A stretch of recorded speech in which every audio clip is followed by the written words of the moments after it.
Yo, hey guys, I'm gonna be talking about Dororo episode 1. This is the one of the series from this season, winter 2019. It's all about yeah. So I watched the Anime Man video about this series, but I did not get influenced by his decision to watch the show. I watched it before, but I watched the YouTube video today. I watched this episode like what 2 days, 3 days ago. So yeah, I'll give you a little background information about the series and obviously the author as well. So what's the author's name? I forgot. Let me Google it real quick. Dororo.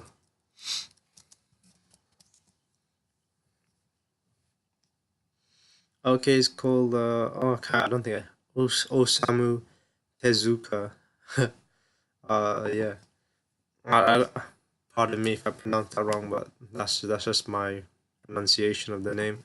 But yeah, this guy is the god of manga because this guy made some of his other works would be Astro Boy, and Astro Boy was the first ever anime ever to be animated. I mean, yeah, it's just the first anime of all, not of all time, the first anime in history. That's what I'm trying to say. So obviously, this guy's done some work. And surprisingly, what I found pretty shocking was this show was actually made 50 years ago. I mean, yeah. So this is a readaptation of the 1969 Dororo. So obviously, I wasn't born back then. I don't think many of you guys were born back then. But yeah, this is crazy how old it was. Yeah, this dude must be quite old. But yeah, this dude must be quite old because it was made in 1960s. If he was making it back then, he must be real old. Let me check if how old is he? And oh wow, he died before I was born. That was crazy. Jeez. Oh my god, he's old. So he died at 60 in 1989. I wasn't even born back then. But yeah, this guy must be made a lot of different mangas and in his time. But that was pretty crazy. But yeah, so yeah, this is a really old manga that's been reanimated into modern look, into giving it a modern feel. And yeah, I can see from judging from the first episode, the theme of the show is I can see it's all like histo what the heck?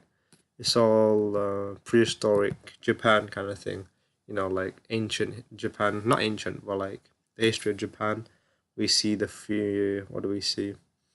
It's just got that old retro. I don't know what they call it. Like, I don't know what time period of Japan it is. Well, I can't think of the word to say, but like just back in the past of Japan, in the more, I want to say Edo period of Japan, but that might not be right. But we'll stick with that explanation. It was quite nice to watch this show, but oh my god, I just don't. It was so confusing for me. It might have been. I don't know why I found it really confusing. It might be because I'm an idiot, or it might have been. Don't know the cultural differences.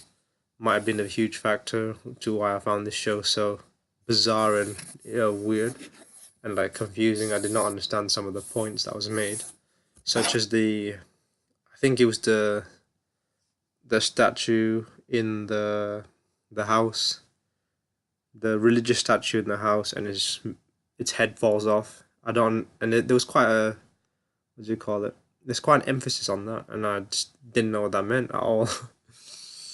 But yeah, and then another part, a few other parts I'll talk about, which I was confused was when the father goes into the temple to make the request, the deal, obviously, and there's already the priest there, and he's just trying to stop him, but he ends up killing him, and he's happy. I did not understand any of that at all. I was like, what is going on? Another reason why I might not understand it is because it was made in 1960s, and obviously, storytelling and things are different, so that might have been another reason why I didn't understand. But I think it's just because I'm an idiot, to be honest. But yeah, I really enjoyed the whole gritty feel of the show. It's very different to what I usually watch because I'm a shonen junkie through and through. I usually just watch shonen shows and isekai. So always into that genre, so this is a very big different leap from what I usually watch.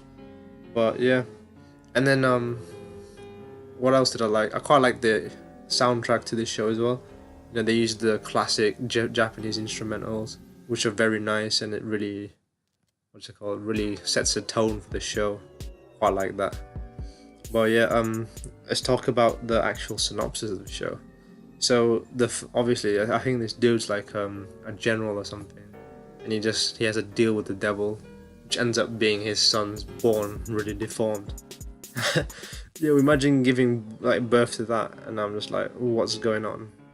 And then he, the baby, it looks dead already. It looks dead upon arrival. It's got no eyes. Apparently, it's limbless, but I couldn't see his limbs. So yeah, it looked pretty disgusting. Not gonna lie. But then we see I think the babysitter just floated down the river. And then obviously at this point I thought it was just gonna be a normal show kind of thing, with a massive like, you know, supernatural thing. And then we see a little glimpse of this samurai dude, and it turns out to be like a monster. I think it's meant to be a demon. Yeah, it's like a praying mantis kind of thing with like a samurai helmet on. And I was like, what is this? And it just eats the babysitter, and I was like, whoa. So that was a big shock for me, because then I found out it's going to be like a demon hunting kind of show. And then because of the time skip, we get introduced to this little kid. All right, it looks very gender ambiguous right now for me. I can't tell if that's a boy or a girl, but I have a feeling it's a boy. But it looks really girlish, like the character, that little kid. So we see him like conning these these thugs, I'm calling. But like, damn, I felt. Do you know what? I actually felt bad for those three, because I felt like this little kid was a bit of a little shit, to be honest. Because from my point of view, like these guys have offered this kid to work for them and to look after this, you know, the goods and stuff. But obviously the kid betrays them and tries to sell them out to get some money out of people. And then obviously they find out, and obviously I keep saying obviously a lot, and then they find him and they beat him because like they stole his item, so he kind of deserved to get beat. But obviously kids don't, you know, obviously it's bad when a kid gets beat and stuff. So from that standpoint, it was kind of bad what they did, but he kind of deserved it, to be honest. And then the point was, obviously these guys weren't that bad, so they let him go, alright? And then he has the audacity to throw a stone at the dude, and then they beat him up a bit more, and then they're like, let's leave him. But this kid, he has the audacity to throw another stone at the dude, and I think it blinded him, or like cried like, oh, I think he lost his like right eye or something. And at that point, I think I would kill the child. I would kill the child too. No, I mean, actually, take that back. I wouldn't. You know, this is. I take that statement back. I would not kill the child, but at that point, it was quite understandable why he would do that, because this kid has been given 3 chances. So this kid, like, he deserved to be punished by death. Don't know. It's up to your discretion if he deserved that, but he had 3 chances and he ruined them all. And most people don't even get like a second chance. You know, I mean, most people don't even get a first chance. So this dude had 3 chances, but he's actually saved by the monster, this slush monster, and then somehow the slush monster eats those 3 poor dudes. Like, I felt really bad for them when they got eaten. You know, they were just trying to make a living out there. But yeah, I could be wrong. Those dudes could be awful, but from what I saw, those dudes got done dirty in the first episode.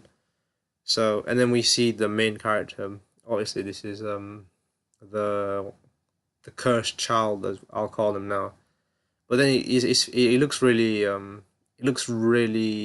weird, his design and the way he looks. He looked off to me, and then I remember this scene with the this dude just giving out prosthetic limbs and things, and he had like eyeballs and stuff, and it was just putting on dead bodies as that was a way of showing respect. And then I kind of put two and two together, and I'm guessing because the cursed child doesn't really have any of those, that dude gave him those limbs and those and a face and eyes as well.